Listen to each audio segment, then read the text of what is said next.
Hi guys, ever wondered what is better in solo rank, a durable hero or a high mobility hero? Well, that's what we're gonna be uncovering today, so strap in because we're about to discuss them. So firstly, before I start this video, I just wanted to say Merry Christmas to all of you guys. Hopefully you guys had an amazing Christmas and an amazing day. So yeah, let's dive in. So this is a debatable topic because I know that Mlbb players is probably half in these two options. Half of us, including myself, are with high mobility heroes, while the other half probably goes with the durable heroes. So comment which side you're on, but before we decide, or you guys decide, let me explain to you guys what are the advantage and disadvantage of these two heroes. So firstly, durable heroes. Most of the durable heroes are tank and fighters, and some support, but you know, supports are the biggest douchebag in solo rank, especially Angela players. I don't need to explain why. Or you know what, fuck it, they steal kills and you just, you know, use their ult if they can steal kills. They're the biggest douchebag in solo rank. So yeah, fuck Angela players. Now in roamers in general, you cannot solo carry, even though how hard you try, because you just lack damage. You know, the biggest middle finger in MLBB solo rank is their marksman, is the opponent's marksman.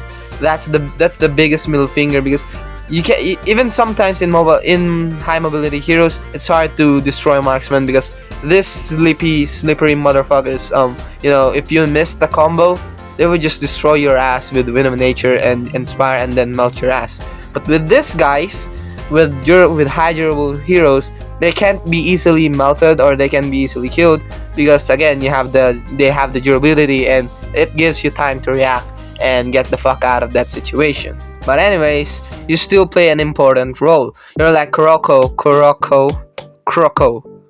fuck it. You're like the shadow of the main damage healer. You have to protect them, you have to give them the best option and just make their life easier. But in the fighter side, most of the durable fighters like Thamus and Xborg, they are strong early game motherfuckers. But some fighters as well are strong in the late game, such as Argus or Olus. They can last long in clash because of their durability. And again, marksman won't kill them immediately. And most of all, and most important thing of all, they could be the second tank. If your tank died, you could be someone who could go in front. And the only bad side is, you have to rely on your teammates. More specifically, your marksman. So you know that derpy dude on your team is most of the time is the marksman. You have to rely on them, that they could deal as much damage as possible while you're getting your ass beat.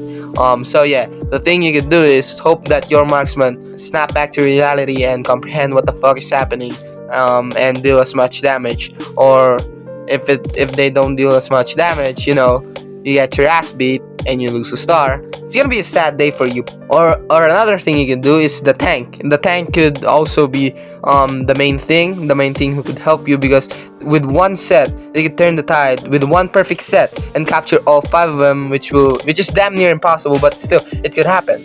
Or you could hope that your enemy somewhere along the line fuck up a play, which will result in a wipeout. Again, it's almost impossible, but still you could hope.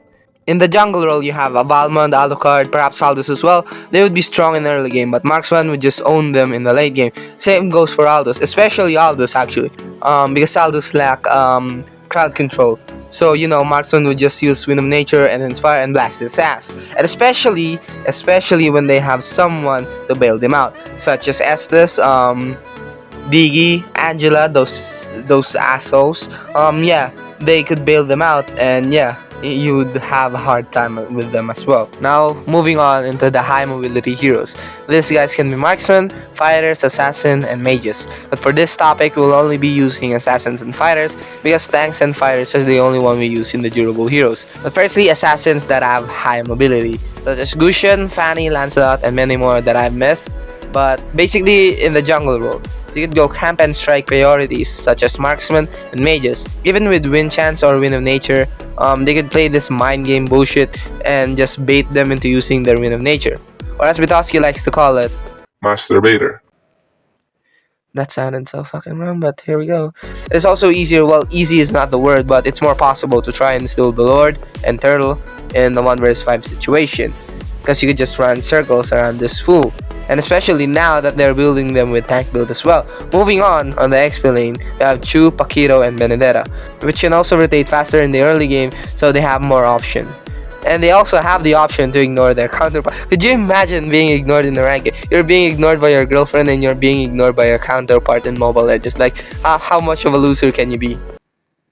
I'm sorry. I'm sorry. I just thought about that joke and I thought it sounded funny, so I said it out loud. I got dark humor sometimes, so yeah. I'm sorry. I'm gonna stick back to the topic. But anyway, high mobility heroes can keep on rotating, and in the late game, they can also do kill priorities, and they can hit quick and hard and just bail out and return back once all their skill had cooled down. Now you might be saying they're just the same with durable heroes. High mobility heroes are soft motherfuckers. They can survive without someone to frontline. They can survive without someone taking the ass beating of a lifetime, and while they're there picking apart their marksman or getting some free hits. But the thing is, they actually can. They would just hit and run, and once they have killed their marksman or their main damage dealer, they would just bail out and return back once all their skill health cooled down. And yeah, they would just pick apart their tank. So the thing is, marksman is the biggest middle finger in Mobile Legends. You may disagree with me here, but most of the time marksman is the biggest middle finger of all, especially 1-1 players. I hate 1-1 players so much. 1-1 is the biggest douchebag when you're facing against them. If you're with them, having a 1-1 is so good, bro. Especially a good 1-1 player. It's so good, bro. It's so good. It's better than having your first date. It's like having a good 2 player back in the day. It's so good to have a good 1-1 player. And if you're facing a 1-1 player and you're using a durable hero, you might as well just give up. 1-1 will just run around you, use her ult, and destroy your whole entire team. Even Valerie can't do shit against this girl, because once she activated her ult, it's bye bye for everyone. Or even in just a normal marksman, like let's say Layla, or who else, Mia.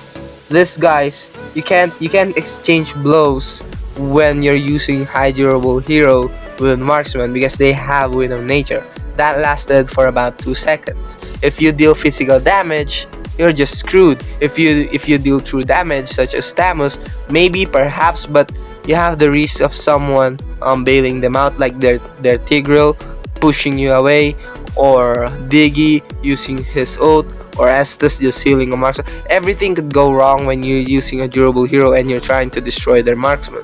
But with a high mobility hero, they can hit quick and hard, kill their marksman, bail out, return back, kill someone again, bail out again. And even if you went in and you fucked up a combo, you just bail out. You could just say bye bye.